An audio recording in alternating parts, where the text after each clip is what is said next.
So part 25 में स्वागत है दोस्तों। सतीश, मैं आपका स्वागत करता हूँ। ओके, तो यहाँ पे दिखाई दे रहा है आपको डेटा टेबल। सो डेटा टेबल ये सीखने वाले पार्ट 25 के अंदर, और गोल सीख और सिनेरियो ऑलरेडी 24 और 25 में कवर किया है, सॉरी 23 और 24 में कवर किया है। डेटा टेबल कैसा काम करता है, इसके लिए मैं यहाँ पे पीएमटी यानी ईएमआई निकालूंगा। ईएमआई कैसे निकालने हैं हमने ऑलरेडी देखा था। PMT rate divide by rate, formula यहाँ पे दिखा तो आपको, रेट डिवाइड बाय 12, इसलिए क्योंकि वहाँ पे पर एनम रेट है और मंथली ईएमआई निकाल रहे हैं। सो रेट को 12 से डिवाइड करो, एन पर मतलब एन नंबर ऑफ पीरियड लिया मैंने, कॉमा, और ये माइनस में ये रहेगा प्रिंसिपल वैल्यू। तो आपको कितना ईएमआई भरना है अगर आप 5 लाख रुपए लेते हो 10 साल के लिए, ये 10 साल के हिसाब से आया है। क्लियर है ना? मुझे कहने का मतलब, मेरे कहने का मतलब ये है कि हमने यहाँ पे चेंज किया 5 साल, तो 5 साल के हिसाब से आपको क्या ईएमआई रहेगा वो आ जाएगा। यहाँ पे अमाउंट चेंज किए तो उसके हिसाब से आ जाएगा। लेकिन अगर बार बार अमाउंट चेंज करो, बार बार चेक करो, तो टाइम जाएगा ना। और इसलिए मैं क्या करना चाहता हूँ, मेरे पास जो कस्टमर आ रहा है ना, उसको एक टेबल ही बना के यहाँ पे दे दूँ ना, मैं टेबल बना दूँ ताकि वो क्विकली क्विकली क्या कर पाए, quickly what I want to say, quickly उसे मिल जाए कि उसको अगर वो लोन लेना है 1 साल के लिए, 10 साल के लिए, 2 साल के लिए, 3 साल के लिए, जो भी है वो सब आ जाए। तो मैं यहाँ पे 1 साल से स्टार्ट करता हूँ। ये तो कंडीशन में नहीं रहता, 1 साल के लिए लोन नहीं मिलता है, लेकिन मैं आपको बता देता हूँ 1 साल 2 साल, ये मंथ में लिख रहा हूँ मैं। 12 मंथ्स, 24 मंथ्स, ऐसे दोनों लिखे और ड्रैग करो। ऐसे आप 10-12 साल तक लेके जा सकते हैं। फिलहाल मैं 10 साल तक लेता हूँ, 120 मंथ्स। ओके, अच्छा, अमाउंट भी मैं चेंज करता हूँ। यहाँ पे अमाउंट मैं 1 लाख से स्टार्ट करता हूँ। यहाँ पे अमाउंट लिखूंगा मैं। आप ये यहाँ पे लिख सकते हैं, ये यहाँ पे लिख सकते हैं, कोई इशू नहीं है। आप लिखिए कैसा, बस आपको यहाँ पे अमाउंट लिखने के बाद, सॉरी ड्रैग नहीं करना है, इधर 1 लाख लिखिए, इधर 2 लाख लिखिए, और फिर दोनों को सिलेक्ट करके ड्रैग कीजिए ताकि वो 3 4 5 6 7 8 9 10 लाख आ जाए। जितना चाहिए उतना बड़ा टेबल आप ले सकते हैं। ये तो डेटा टेबल का काम है दोस्तों, इजी अबाउट डेटा टेबल, बहुत सिंपल है। आपको करना क्या है कि यहाँ पे क्या आना चाहिए, 12 महीने के हिसाब से, मतलब 1 साल के हिसाब से, 1 लाख के लिए अगर 1 लाख लेता है तो उसके लिए क्या ईएमआई रहेगा, जैसे ये ईएमआई आ रहा है ना, वैसे आना चाहिए। 2 साल के लिए 1 लाख लेता है तो क्या ईएमआई रहेगा, 3 साल के लिए लेता है, 4 साल के लिए, यहाँ पे एक एक आ जाएगा। फिर 2 लाख लेता है 1 साल के लिए, 2 साल के लिए, 3 साल के लिए, 4 साल के लिए। ये समझ में आपको?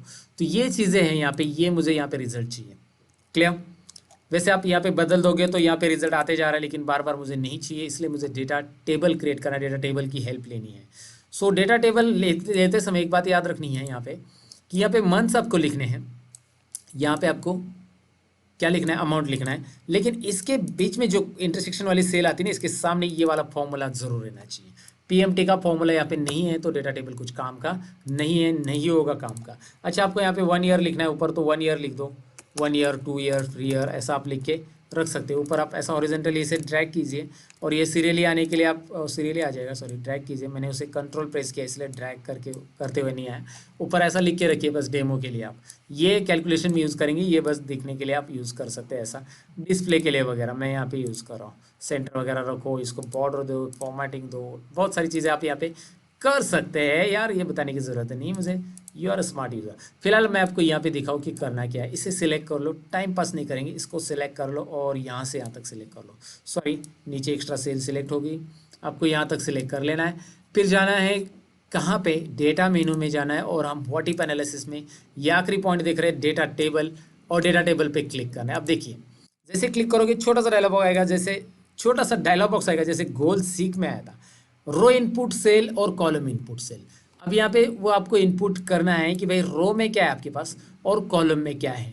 तो आपके पास एक ही रो में क्या है, एक ही रो में ये दिखाई दे रहा है आपका रो, और ये रो में क्या है, ये रो पूरा का पूरा रो जो है 4 नंबर रो में हमारे पास ये वाला, सॉरी वो ईयर है हाईलाइट वाला, ये वाला 12 मंथ्स, ये मंथ्स है, तो रो इनपुट में हम मंथ्स लेंगे, ये दिखाई दे रहा है मंथ्स। ऊपर वाला जो फॉर्मूला में हमने इन्वॉल्व किया है ना, इस वाले फॉर्मूला में, इस वाले फॉर्मूला में वही मंथ हमें लेना है, इधर का नहीं लेना है कहीं का।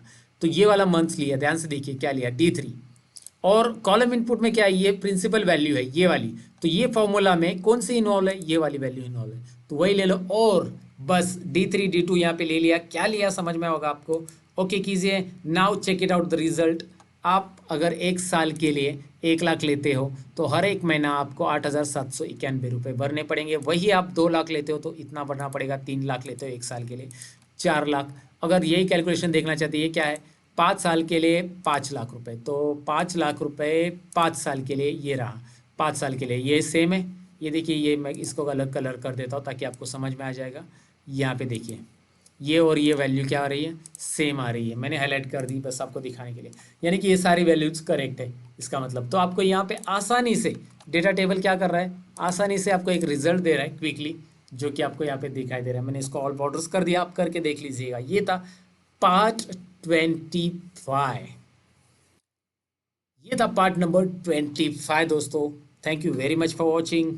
मैं सतीश लेता हूँ आपसे अलविदा, बाय बाय। पार्ट 26 में मिलते हैं।